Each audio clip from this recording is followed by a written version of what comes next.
I always thought forever would begin at an airport, not with a ring, not with a ceremony, but with 2 boarding passes in a dream. When I surprised Isabella with the tickets, her eyes widened, and for a moment I thought I saw the girl I fell in love with, the one who used to laugh with me at cheap cafes and talk about seeing the world together. "Liam," she whispered, her fingers brushing the glossy paper, "you really did this?" I smiled, chest swelling with pride. 2 tickets. Paris. Next week. Just us. Her lips curved into a smile, but something about it felt delayed, like she had to remind herself to be excited. Still, she kissed my cheek. "You're incredible." I held on to those words like a lifeline. The week passed in a blur of planning. I packed carefully, double-checking everything. Ethan, my best friend since high school, leaned against my doorway as I folded shirts. "You're really serious about her, huh?" he said. I looked up, half smiling. "Of course I am. She's the one." He raised an eyebrow. "Then why do I feel like she doesn't look at you the way you look at her?" I froze, a shirt in my hands. "What's that supposed to mean?" Ethan shrugged, his tone softening.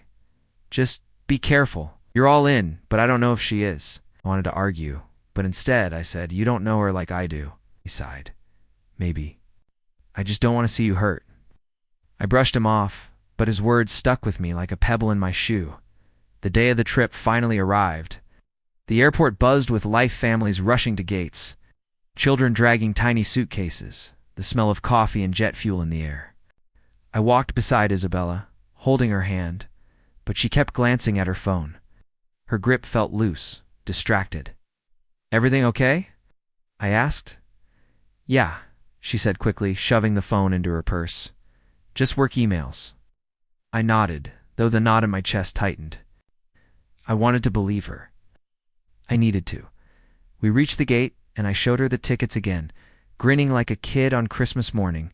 Just imagine Paris at night, the Eiffel Tower, street cafes.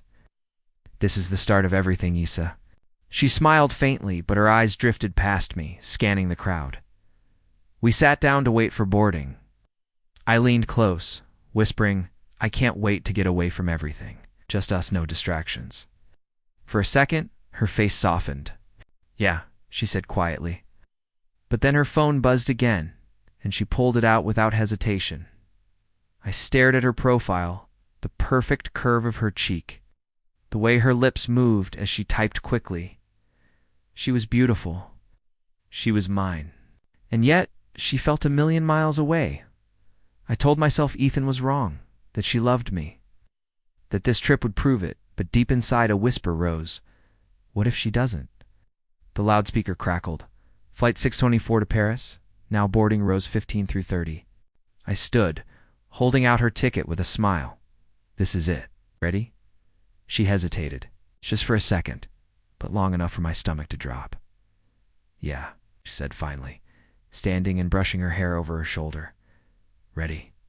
Walked toward the gate together, but with each step, the knot in my chest grew tighter. I had no idea that forever wasn't waiting for us in Paris. It was about to shatter right here, before we even stepped on the plane. Airports always felt like beginnings to me. Couples holding hands, families reuniting, people chasing dreams. I thought Isabella and I were one of them 2 souls starting forever together, but forever ended at the gate. We stood in line, her suitcase beside her, my heart racing with excitement. I glanced at her, wanting to freeze this moment in my mind. But her eyes weren't on me. They kept flicking toward the side, scanning the crowd. "Issa," I whispered, nudging her arm. "What's wrong?" "Nothing," she said too quickly, her voice tight. Before I could ask again, a voice cut through the noise. Smooth, confident, unmistakable. "Isabella." I turned. A man in a tailored suit walked toward us, every step radiating the kind of confidence money buys. Tall, sharp-featured, the kind of guy who belonged on magazine covers. He carried no luggage, just a smug smile. Isabella froze. Then, to my horror, her face lit up. "Adrian." She breathed Adrian. The name hit me like a brick. I had heard it before, little slips in her stories. Just a friend, just someone from work. My stomach churned. He stepped closer, eyes flicking over me with the kind of casual disdain you reserve for a waiter who brings the wrong drink. "So," he said, his smirk widening, "you're still with him." The chest tightened. "What's going on, Issa?" She bit her lip, torn, then whispered, "Liam, I need to tell you something." The boarding announcement echoed overhead. Flight 1624 to Paris. Now boarding rows 5 through 15, but her words drowned everything out. "I can't go with you," she said finally, her eyes darting to Adrian. "I'm sorry." I blinked, my brain refusing to process. "What do you mean?" "We have tickets." "We're going to Paris, you said." "I'm going with him," she blurted. The words tore through me. My chest caved in, breath caught like shards of glass in my throat. "With him?" I repeated, my voice breaking. Adrian slipped an arm around her waist like he was claiming property.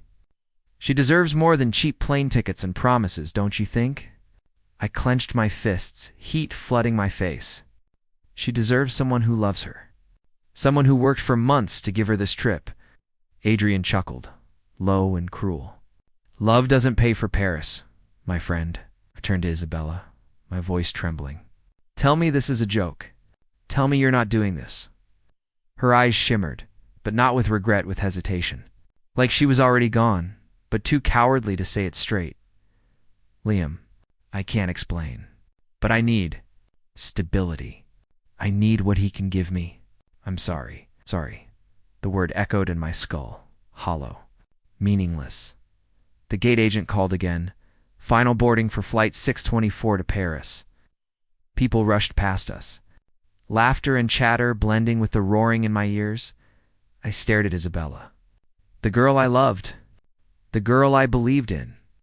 The girl I bought forever for. And she stood there, suitcase still in her hand, choosing him. Adrian leaned close, his smirk widening. "Guess this is goodbye." I wanted to punch him. I wanted to scream. But all I could do was whisper, "How could you?" Isabella's lips trembled, but she didn't answer. Instead, she turned toward him, slipping her hand into his. In that moment, something inside me cracked. The final call echoed. Flight 624 to Paris, final boarding. My heart pounded. I had two choices: stay here, broken, watching her walk away with him, or step onto that plane alone. For a second, I froze, paralyzed by grief. Then something inside me shifted. If she could leave me so easily, maybe she was never mine to begin with. I grabbed my ticket, forcing my legs to move. Each step felt like dragging chains, but I walked toward the gate. The agent scanned my boarding pass without a word as I walked down the jet bridge. I glanced back one last time. Isabella stood there, her figure framed by the airport lights, her hand clutched in Adrian's. She didn't follow me. She didn't call my name, and just like that, forever ended. When I sank into my seat on the plane, my chest still burned. But I realized something. She left me at the airport, but I had boarded the flight, and maybe, just maybe, that was the start of something new. Asterisk, the airplane cabin felt colder than I remembered. Maybe it was the recycled air. Maybe it was me. Either way, as I sank into my seat, it felt like I had left not just a city behind, but a whole life. I clutched my boarding pass in my hand, long after the flight attendant told me to put it away. My fingers shook, but not from fear of flying, from emptiness. The seat beside me was supposed to be hers. I had pictured her head resting on my shoulder, her laughter as we watched a movie, her excitement at seeing Paris for the first time. Instead, the seat was filled by a stranger. She slid her bag under the seat and smiled politely. "Hi, I'm Grace." I managed a nod. My throat was too tight to speak. She glanced at me, her eyes narrowing with concern. "Rough day?" I wanted to laugh. Rough didn't even begin to cover it. But instead, I muttered, something like that. Grace didn't push. She just opened a book and let me sit in silence. The plane lifted off. And as the city lights faded beneath the clouds, so did the last shred of my denial. She wasn't coming after me. She wasn't running down the gate yelling my name. She was gone, My chest caved in, tears stinging my eyes. I pressed a hand against my mouth, forcing myself not to break down in front of strangers. That's when a soft voice spoke from across the aisle. "You look like you've lost something precious." I turned. An older woman sat there, silver hair neatly pinned, eyes kind but sharp with experience. She smiled gently. "I'm Mrs. Howard," she said. "I don't mean to intrude, but I can see pain when it's sitting right in front of me." For a moment, I said nothing. Then, maybe because I was too broken to care, the words slipped out. She left me. At the gate? For someone else? Grace's head lifted slightly from her book, her eyes widening, but she didn't interrupt. Mrs. Howard's gaze softened. "I see." I laughed bitterly. "You don't." "Oh, but I do," she replied calmly. My husband left me 40 years ago. "Right after our wedding?" I thought my life was over. But it wasn't. Sometimes the people we think are our world are just a chapter, not the whole book. Her words pierced me in a way I didn't expect. I swallowed hard, staring down at my trembling hands. "A chapter," I repeated quietly. She nodded. "And sometimes what breaks you is what saves you." I turned toward the window, unable to respond. The clouds outside blurred with my reflection. My eyes looked hollow, my face pale, as if I had aged years in a single day. Grace shifted slightly beside me, her voice soft. "I'm sorry for what it's worth, but if she left, then she wasn't the one who deserved that empty seat next to you." Her words were simple, almost casual, but they struck something inside me. I wanted to argue, to defend Isabella, even in her betrayal. But the truth was heavy, undeniable. She chose him, not me. The flight stretched on in silence. My mind replayed the moment at the gate again, and again her hand slipping into Adrian's, her suitcase rolling away from me, her lips forming the words, "I'm going with him." I gripped the armrest until my knuckles turned white. For hours, I stared at the screen in front of me without pressing play, the movies flickering by like static. My heart felt too heavy to focus on anything else. Every laugh from another passenger felt like an insult. Every couple holding hands was a knife. And yet, somewhere between the ache and the numbness, Mrs. Howard's words replayed in my head. "What breaks you is what saves you." When the plane finally descended, my eyes were bloodshot, my body exhausted, but I was still breathing. Grace closed her book, glancing at me. "You don't know me, and maybe this doesn't mean much, but I think you're stronger than you realize." I forced a small smile, the first real one since the gate. "Thanks." Mrs. Howard leaned across the aisle, her eyes glinting with something like certainty. "Remember, young man, this isn't the end of your story. It's just the page where the plot twists." As the wheels touched down, I exhaled. The pain was still there, heavy and raw. But a tiny thread of something else wove through it. Not hope, not yet, but maybe the first stitch of survival. The city should have been beautiful. Cobblestone streets, glowing cafes on every corner, music drifting from open windows. It was everything Isabella once said she dreamed of. But walking those streets alone made every light feel dim. Every song sound hollow. Couples strolled past me laughing, arms linked. Tourists snapped photos of monuments, their eyes shining with wonder. I shoved my hands into my pockets, my suitcase rolling behind me, feeling like a ghost wandering a place meant for the living. Every corner whispered her name. She should have been here. She should have seen this, but she wasn't. She was back at the airport or worse, already in Adrian's arms. The thought made me sick. I checked into a small hotel near the city center. The receptionist gave me a polite smile, but even that stung. This was supposed to be our hotel, the place we would return to after long days of exploring.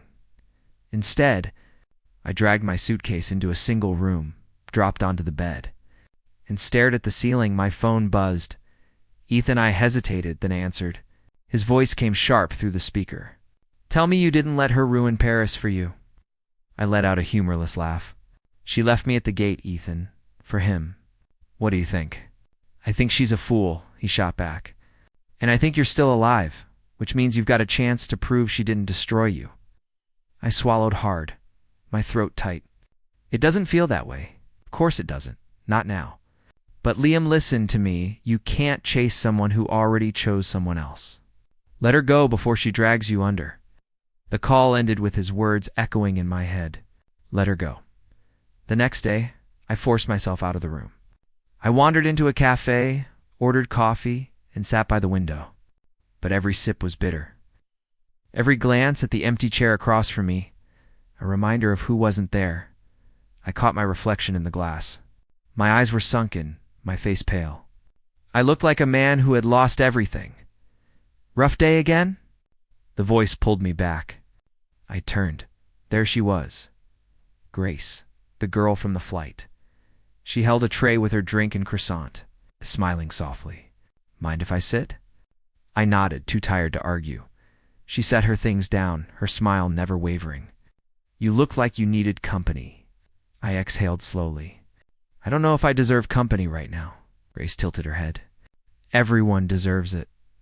Even the broken ones. Something in her tone, gentle but firm, cut through the fog in my chest. We talked, or rather she talked, and I listened.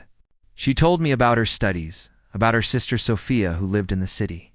Her words painted a life full of warmth and connections so different from the cold emptiness I carried. Finally, she looked at me, her eyes serious. You're not the first person to get left behind, but you don't have to stay left behind. I wanted to argue, to tell her she didn't understand, but her sincerity disarmed me. For the first time since the airport, I felt a flicker of something I couldn't name. Not happiness, not hope, just a crack in the wall I'd built around myself that evening. Grace introduced me to Sophia. She was younger, livelier, her laughter bright as she greeted me. So you're the heartbroken traveler my sister told me about, she said with a grin. Heat rushed to my face. She told you that? Sophia shrugged. Don't worry. We all get broken once. It's what you do after that matters. Her words lingered long after we parted. Back in my room, I sat by the window, looking out at the city lights. For the first time, I didn't picture Isabella beside me. Instead, I heard Mrs. Howard's voice from the flight. Sometimes, what breaks you is what saves you. Maybe this city wasn't meant to be the place where Isabella and I built forever. Maybe it was meant to be the place where I learned to start over. Asterisk, I didn't think it was possible to feel more empty than I had at the airport. But alone in that small hotel room, staring at the blank ceiling, I realized emptiness has layers. The city outside buzzed with life horns honking. Laughter echoing from cafes, music spilling into the night, but none of it touched me. It all felt like a cruel reminder that the world kept moving while I was stuck in place. I sat on the bed, scrolling through old photos of Isabella on my phone. Her smile, her hand in mine, her whispered promises, each picture cut deeper. I could almost hear her voice. It's you and me forever, Liam. I laughed bitterly, the sound hollow in the quiet room.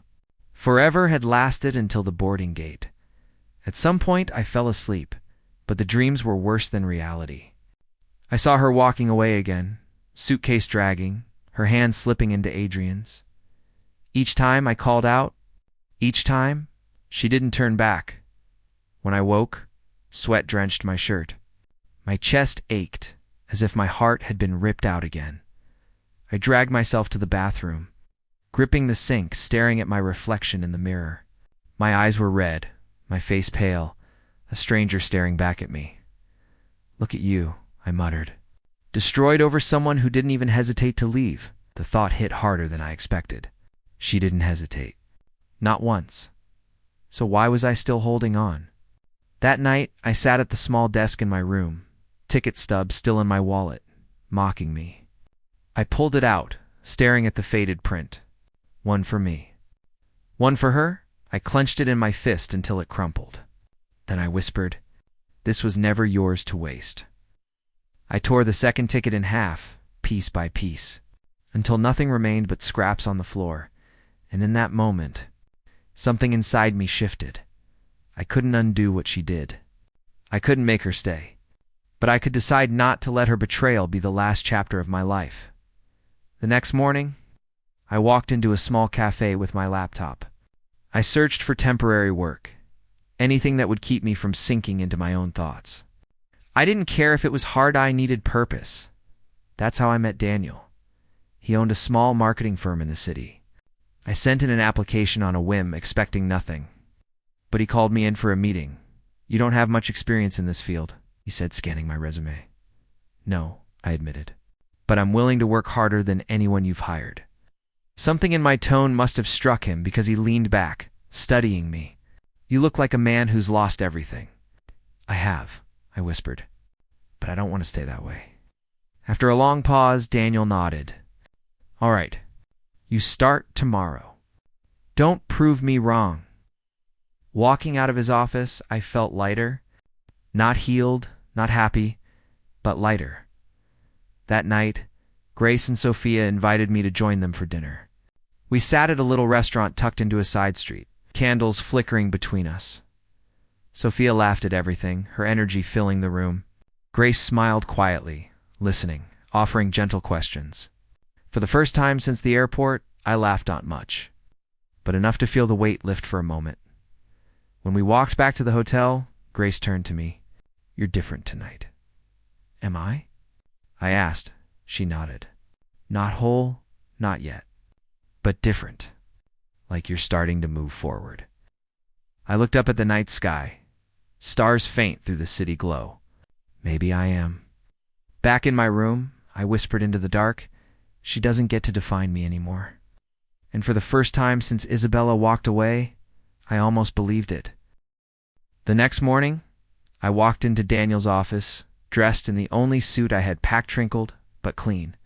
My hands shook as I carried my bag, but for once it wasn't from heartbreak, it was from nerves.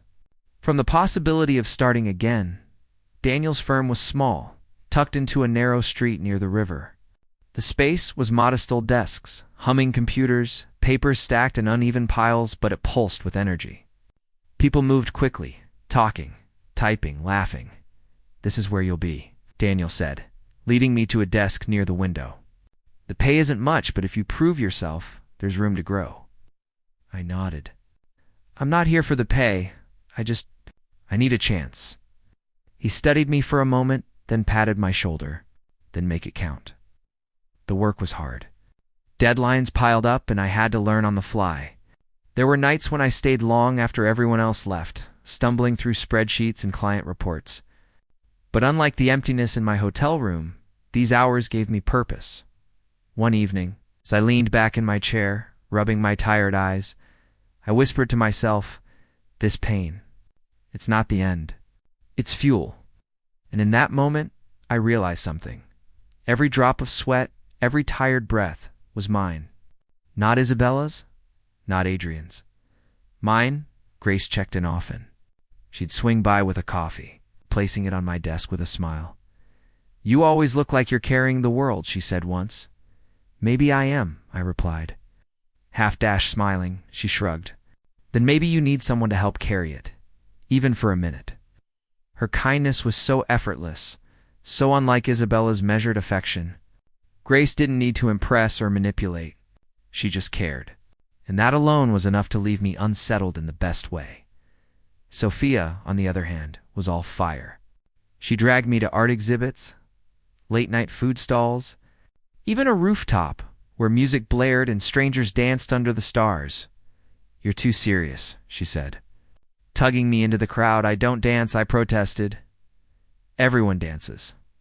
Some just forget how." She spun under the glowing lights, laughing, her joy contagious.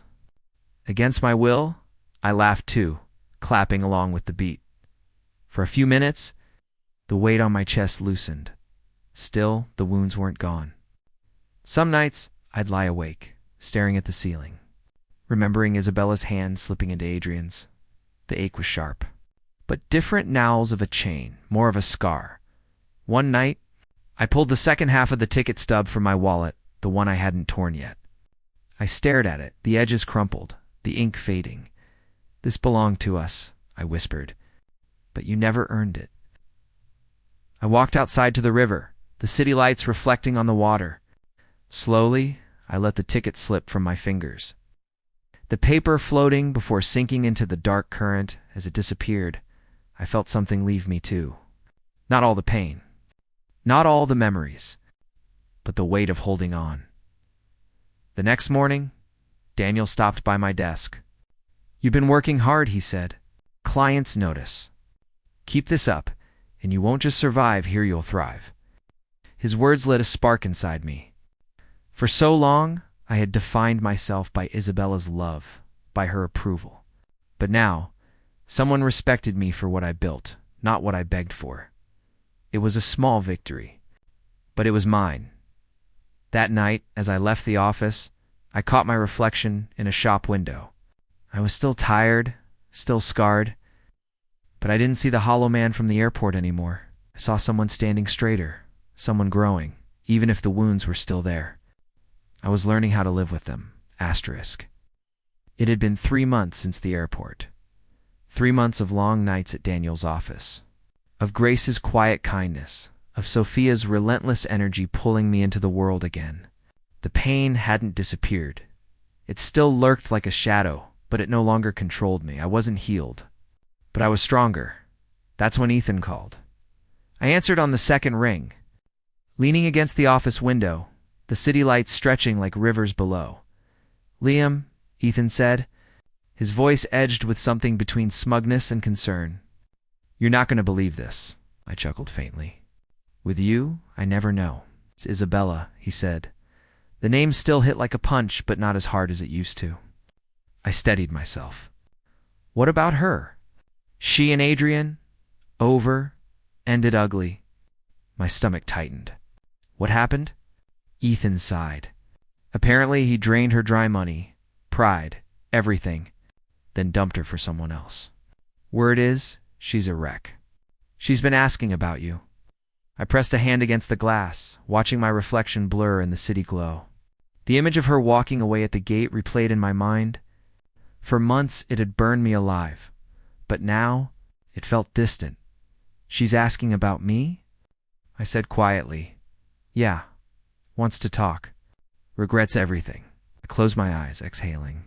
For a long time I thought hearing those words would break me again, but instead, all I felt was a strange, heavy calm. She made her choice. I whispered. Later that week, I was sitting in a cafe with Grace and Sophia when my phone buzzed. A message lit the screen. Isabella. "Liam, can we talk?" "Please, I need to explain." I was wrong. My chest tightened, but not with longing.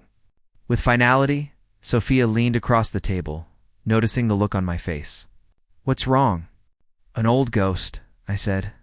Grace studied me, her expression soft but knowing. "Her." I nodded. "What are you going to do?" Grace asked gently. For a moment, I didn't answer. I stared at the message, the words begging for attention.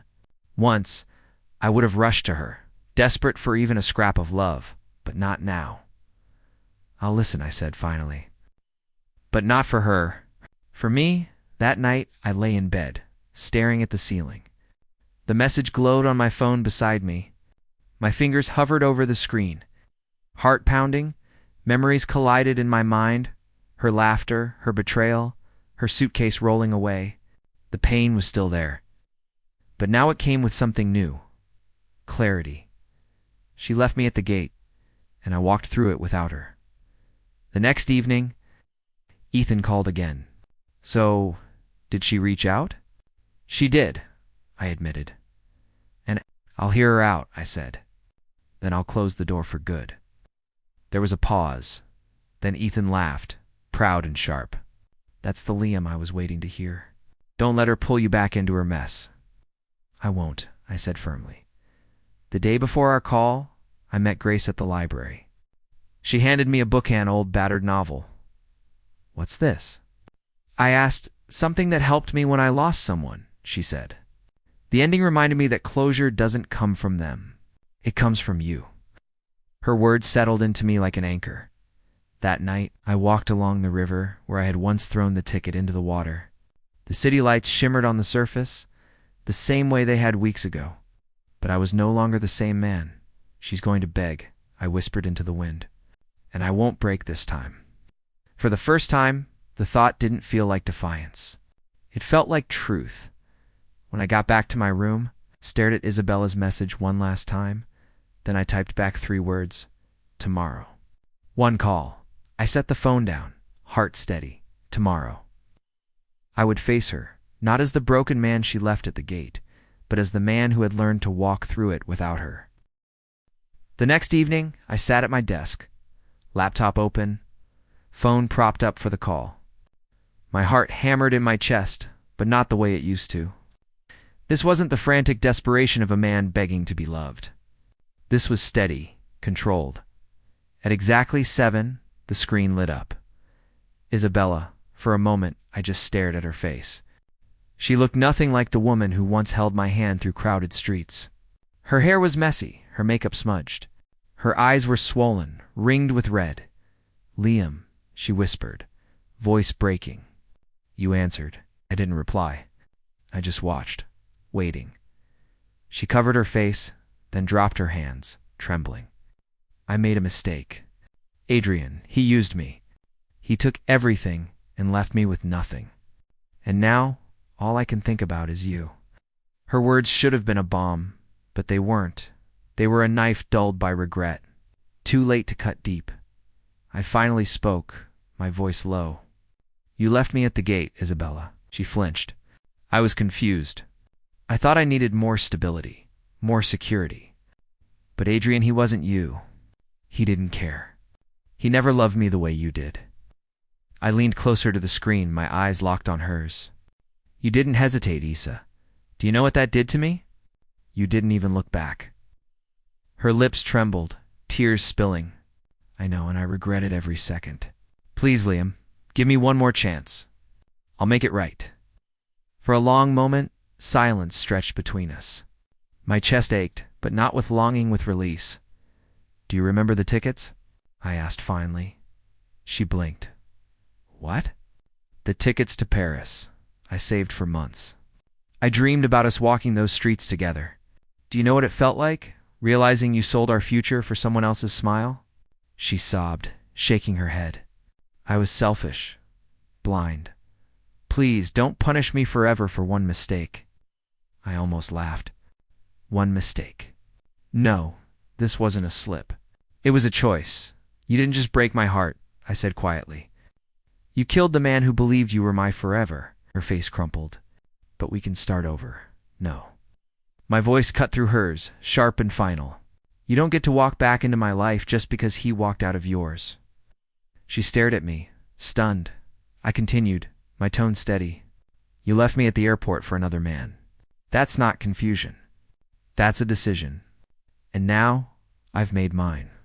Her sobs filled the room. She reached toward the camera, as if she could pull me back through the screen. "Liam, please don't do this." "I still love you," shook my head. "No, Isabella. You love the memory of the man who would have forgiven anything. But that man doesn't exist anymore." The silence that followed was heavier than her crying. For the first time, I wasn't the one begging. She was. I took a deep breath. "I hope you find whatever it is you're looking for, but it won't be me." Her tears turned to quiet sobs, her voice a whisper. "You'll regret this." I looked her in the eye. "No, Isa, I already did. For months, but not anymore." With that, I ended the call. The room fell silent. My reflection stared back at me from the black screen. And for the first time since the airport, I didn't see a broken man. I saw someone free. I leaned back in my chair, exhaling slowly. My chest still ached, but it was no longer from carrying her weight. It was the ache of letting go, of closing a door I should have closed long ago. Later that night, Ethan texted, "How did it go?" I typed back, "She begged." I didn't break. His reply came fast. "Proud of you, brother. Now live your life." I smiled faintly, for the first time. I felt like I just might. Asterisk, the morning after the call, I woke up lighter. Not healed, not whole, but lighter. The silence in my room wasn't suffocating anymore. It was peaceful. For months, I had carried Isabella's ghost like a chain around my neck. Now, the chain was gone. I opened the window and let the cool air wash over me. The city stretched out before me lively, endless, full of paths I hadn't walked yet. For the first time, I felt like maybe one of those paths belonged to me. At work, Daniel called me into his office. He handed me a folder, his eyes sharp but approving. "You've done good work here," he said. "Better than most locals, to be honest. I want you to lead the next project." I blinked, stunned. "Me? Yes, you," he said firmly. "Because you know what it means to fight for something. You don't take shortcuts." I left his office holding that folder like it was made of gold. A few months ago, I had been a man left at the gate. Now someone was trusting me to lead. It wasn't love. It wasn't Paris. But it was purpose. And maybe that was even better. Grace met me later at the library cafe, sliding a coffee across the table. "You look different," she said, her eyes studying me. "Different? How?" "Like you finally dropped something heavy you were carrying." I smiled faintly. Maybe I did. She tilted her head, her smile warm. "Good, because you don't deserve to live in the ruins forever." Her words echoed in me. Sophia pulled me into her whirlwind too. One evening, she dragged me to a rooftop concert, sky glowing purple as the city buzzed below. "You're smiling," she teased, pointing at me. "Am I?" "Yes. It's weird." "Don't stop." I laughed, shaking my head. For the first time, the sound didn't feel forced. That night, walking back under the streetlights, I thought of Isabella again. Not with pain, but with clarity. She had been the woman I thought I couldn't live without. But losing her didn't kill me. It made me, and now she was just a chapter. One I didn't need to reread. Weeks later, I stood at the airport again, this time for a work trip. The same sounds filled the air. Rolling suitcases, boarding calls, excited chatter. But everything felt different. I wasn't the man clutching to tickets in blind hope. I wasn't waiting for someone who had already chosen someone else. I was here on my own as I walked through security. I caught my reflection in the glass wall. My posture was straighter, my eyes sharper. I looked like a man who had survived something. It's devastating and come out standing. And maybe that's who I finally was. When the plane lifted off, I looked out the window at the shrinking city below. She left me at the airport, I whispered to myself. But that's where I learned to fly. The words didn't sting. They felt like truth, because forever hadn't ended at the gate. It had started there. Not with her, but with me.